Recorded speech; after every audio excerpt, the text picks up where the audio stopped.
ಸಿಗಳು ನಮ್ಮಂಥ ಮಂತ್ರಿಗಳಿಗಿಂತ ಉದಾರ ಆಗಿಬಿಟ್ಟಿದ್ದಾರೆ. ಜನ ಬೇಡ ಅಂತ ಹೇಳಿದ್ರೆ ಅಷ್ಟಕ್ಕೆ ಕೈ ಬಿಟ್ಬಿಡ್ತಾರೆ. ಇದು ಆಗಬಾರ್ದು.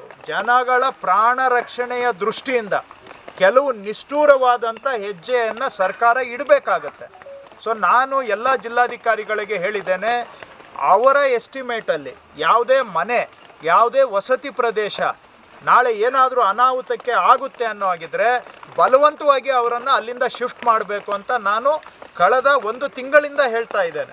ಕೆಲವು ಜಿಲ್ಲಾಡಳಿತದವರು ಇದನ್ನು ಸೀರಿಯಸ್ ಆಗಿ ತಗೊಂಡಿದ್ದಾರೆ, ಇನ್ನು ಕೆಲವರು ಇಲ್ಲ ಸರ್ ಜನ ಒಪ್ತಾ ಇಲ್ಲ ಅಂತ ಹೇಳ್ತಾರೆ. ಆದರೆ ಜನ ಒಪ್ಪಲಿಲ್ಲ ಅಂತೇಳಿ ನಾಳೆ ಏನಾದರೂ ದುರಂತ ಆದರೆ, ಪ್ರಾಣಾಪಾಯ ಬಂದರೆ ಸರ್ಕಾರನೂ ಕೂಡ ಇದಕ್ಕೆ ಜವಾಬ್ದಾರಿ ಆಗತ್ತೆ. ಹಾಗಾಗಿ ಕೆಲವು ನಾನು ಇನ್ನೊಂದು ಹೇಳಿದ್ದೇನೆ ಎಲ್ಲ ಕಡೆ, ಇಂಥ ಸಂದರ್ಭದಲ್ಲಿ ಹೊಳೆ ಉಕ್ಕಿ ಹರಿಯುವಾಗ ಏನು ಜನ ನೀರಿಗಿಳಿತಾರೆ ಅಂತ ಹೇಳಿದರೆ ಇದನ್ನು ಏನಂತ ಕರಿಬೇಕು ನಾವು? ಏನು ಹೊಟ್ಟೆಗೋಸ್ಕರ ನೀರಿಗಿಳಿಬೇಕಾ? ಇದೇನ ಸಮಯ ಮೀನು?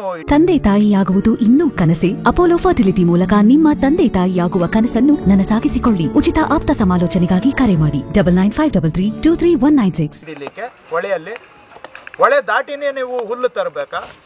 ಈಜೋದಕ್ಕೆ ಇದೇನಾ ಸಮಯ? ಸೆಲ್ಫಿ ತೆಗೆಯೋದಕ್ಕೆ ಇದೇನಾ ಸಮಯ? ಅವರ ಕುಟುಂಬಕ್ಕೆ ಏನಾದರೂ ಒಂದು ಪ್ರಾಣಹಾನಿ ಆದರೆ ಎಷ್ಟು ನಷ್ಟ ಆಗುತ್ತೆ? ನಾನು ಹಾಗಾಗಿ ಜಿಲ್ಲಾಡಳಿತಕ್ಕೆ ಹೇಳಿದ್ದೇನೆ, ಇಂಥ ಸಂದರ್ಭದಲ್ಲಿ ಸ್ವಲ್ಪ ನಿಷ್ಠೂರವಾಗಿ ನಡ್ಕೋಬೇಕು. ಯಾರಾದರೂ ನಮ್ಮ ಶಿಸ್ತಿನ ಸೂಚನೆಗೆ ಗೌರವ ಕೊಡಲಿಲ್ಲ ಅಂದರೆ, ಬೇಜವಾಬ್ದಾರಿಯಿಂದ ವರ್ತನೆ ಮಾಡಿದರೆ ಅವರಿಗೆ ಲಾಠಿಯ ರುಚಿಯನ್ನು ತೋರಿಸಿ ಅಂತ ಕೂಡ ಹೇಳಿದ್ದೇನೆ. ಕಂದಾಯ ಮಂತ್ರಿಗಳೇ ಹೇಳಿದ್ದಾರೆ ಅಂತ ಹೇಳ್ಬಿಟ್ಟು ನನ್ನ ಮೇಲೆ ಹೇಳಿ ಮಾಡಿ ಅಂತ ಕೂಡ ಹೇಳಿದ್ದೇನೆ.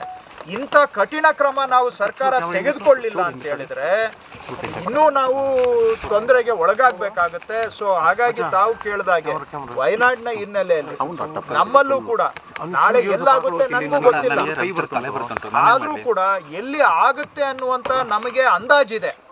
ಅದು ವಿಜ್ಞಾನಿಗಳ ಒಂದು ಅಂದಾಜಿನ ಮೇಲೆ ಆಗ್ಬೋದು, ಅಥವಾ ನಮ್ಮ ಅನುಭವದಲ್ಲಿ ನೋಡಿದಾಗ ಇವತ್ತು ನಾನು ಬೆಳಿಗ್ಗೆಯಿಂದ ನೋಡ್ತಾ ಇದ್ದೇನೆ. ಬೆಳಿಗ್ಗೆ 8 ಗಂಟೆಗೆ ಶುರು ಮಾಡಿದ್ದು ಸಕಲೇಶ್ಪುರ, ಎಲ್ಲ ಗುಡ್ಡದ ಅಂಚಿನಲ್ಲಿ ಬಂದು ಮನೆ ಕಟ್ಕೊಂಡಿದ್ದಾರೆ. ಅವ್ರನ್ನ ಫೋರ್ಸಿಬಲಿ ಖಾಲಿ ಮಾಡಿಸ್ಬೇಕು ಇಂಥ ಸಂದರ್ಭದಲ್ಲಿ. ಸೊ ಗುಡ್ಡದ ಅಂಚಿನಲ್ಲಿ ಇರೋವಾಗ ಬೀಳೋದಿಲ್ಲ ಅಂತ ಏನ್ ಗ್ಯಾರಂಟಿ ಇದೆ? ಇಷ್ಟು ಗುಡ್ಡಗಳು ಬೀಳ್ತಾ ಇರೋವಾಗ ಒಬ್ರು ಯಾರೋ ಗುಡ್ಡದ ಅಂಚಿನಲ್ಲಿ ಮನೆ ಕಟ್ಕೊಂಡಿದ್ರೆ ನಾವು ದಿನ ಅಲ್ಲೇ ಓಡಾಡ್ತೀವಿ, ಯಾಕೆ ನೋಡ್ಕೊಂಡು ಸುಮ್ಮನೆ ಇದ್ದೀವಿ? ಬೈಕೊಂಡು ನಮ್ಮನ್ನು ಬೈದ್ರೆ ಬೈಕೊಳ್ತಾರೆ, ಆದ್ರೆ ಪ್ರಾಣ ಉಳಿಸೋದು ಮುಖ್ಯ, ಪಾಪ್ಯುಲಾರಿಟಿ ಅಲ್ಲ. ಆ ತರ ನಿಷ್ಠುರವಾದಂತ ಕೆಲವು ತೀರ್ಮಾನಗಳನ್ನ ತೆಗೆದುಕೊಳ್ಬೇಕು ಅಂತ ಇವತ್ತು ಕೂಡ ಮಾನ್ಯ ಮುಖ್ಯಮಂತ್ರಿಗಳ ಕಡೆಯಿಂದನೂ ನಾನು ಎಲ್ಲಾ ಜಿಲ್ಲಾಡಳಿತಕ್ಕೆ ಅದೇ ಸೂಚನೆ ಕೊಡಿಸುವಂತಾನಿದ್ದೇನೆ. ನಮ್ಮದು ಪ್ರಾಣ ಹೋದ್ಮೇಲೆ ಪರಿಹಾರ ಕೊಡೋದು ಮುಖ್ಯ ಅಲ್ಲ.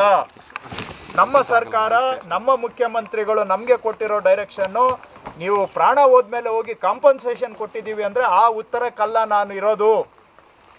ಎಷ್ಟು ಪ್ರಾಣ ಹೋಗೋದನ್ನ ತಪ್ಪಿಸಿದ್ದೇವೆ, ಎಷ್ಟು ಪ್ರಾಣ ಉಳಿಸಿದ್ದೇವೆ.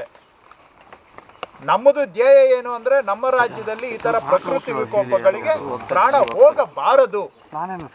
0 tolerance to loss of life, ಇದನ್ನ ಧ್ಯೇಯವಾಗಿಟ್ಕೊಂಡು ಕೆಲಸ ಮಾಡಬೇಕು ಅಂತ. ಆಗದೆ ಹೋಗ್ಬಹುದು, ಆದ್ರೆ ನಮ್ಮ ಟಾರ್ಗೆಟ್ ಅದು ಇರಬೇಕು ಅನ್ನೋದು ನಮ್ಮ ಪಾಲಿಸಿ ಆಗಿದೆ.